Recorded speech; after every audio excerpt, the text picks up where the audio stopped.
Hi everyone, this is the tutorial for Homecoming. My name's Billy from Piano and Pies. Let's get stuck straight in. To play this the easiest, we're going to use a capo on fret number 2. If you're in need of a capo, you can get one in the link description below. There's a cheap one on Amazon. It's the same one I use and it served me well, so check that out. So, for the introduction, we have 3 chords. We'll talk about the chords first and then how to strum afterwards. So we have a C major chord. C major is 3 on the A string, and that's in reference to the capo. So 1, 2, 3 up from the capo. 2 on the D string, 0 on the G, 1 on the B, and an open E string. That's C major, that's the first chord. The second chord is a G major chord. We have 3 on the E string, 2 on the A string, 0, 0, 0, and a 3 on the high E string. And for this chord, I'm using my ring finger on the 3rd fret of the top string and middle finger there. Normally, we would play it like this. However, we're going to use this finger to play what we call a G sus4. We'll talk about that later on. The final chord of the introduction is an F major chord, which is 3 on the D string, 2 on the G, 1 on the B, and 1 on the high E string.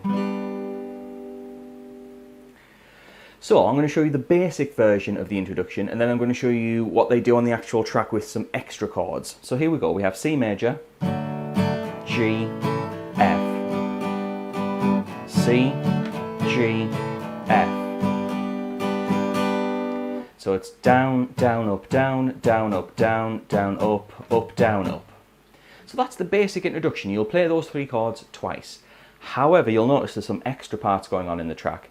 Now what they do, on the C chord, they hammer on this note. Technically it comes from a C sus2 to a C major, which is basically just that with then your middle finger then hammering on, like that. Then on the G major chord, we then hammer on this pointy finger here. All I mean by hammer on is strum the chord, then hammer on that finger to the string without strumming. Subtle difference, but it works really well. And then on the F chord, start off without this middle finger and then hammer it on. So slowly, when you put in all those extra details for the introduction, we get this.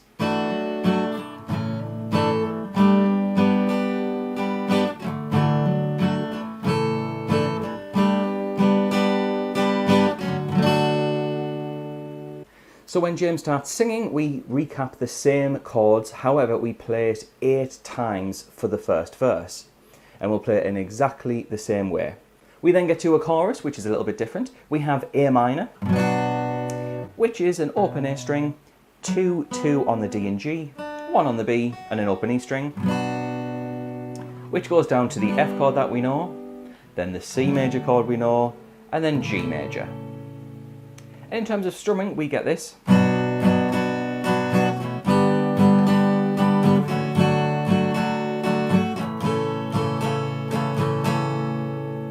We play those chords round 2 times to get the full chorus. In terms of strumming, we have down, down, up, down, up for every chord. Down, down, up, down, up. Down, up, down, up. Down, up, da, da. We then have a post-chorus, just a little bit extra after the chorus, and that is just going back through the chords.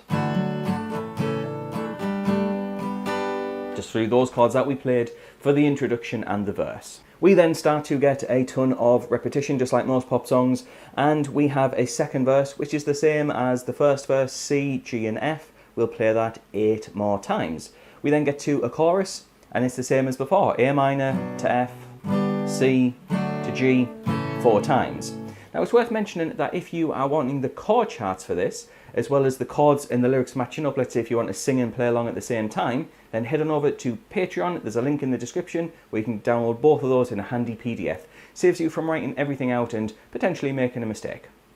So after the chorus, we have that post-chorus, which is just the same as the introduction chords. The C chord, G, F. However, this time we'll play it through 4 times. We then get an outro of sorts, and it's actually just the same chords as that introduction, C, G, F. We play that 4 times to get to the last part of the song. And when I say last part, I mean that's the actual ending. So if you're interested in getting the chords and the lyrics matching up, head on over to Patreon and you can get everything there. And so will these guys on the screen. Those are my active patrons. So not only do they get the PDFs that I make for almost every tutorial that I put on YouTube, but they get other perks like their name on the screen, as well as early access content and a ton of other things. So check that out. Thank you very much for watching. I'll see you in the next video.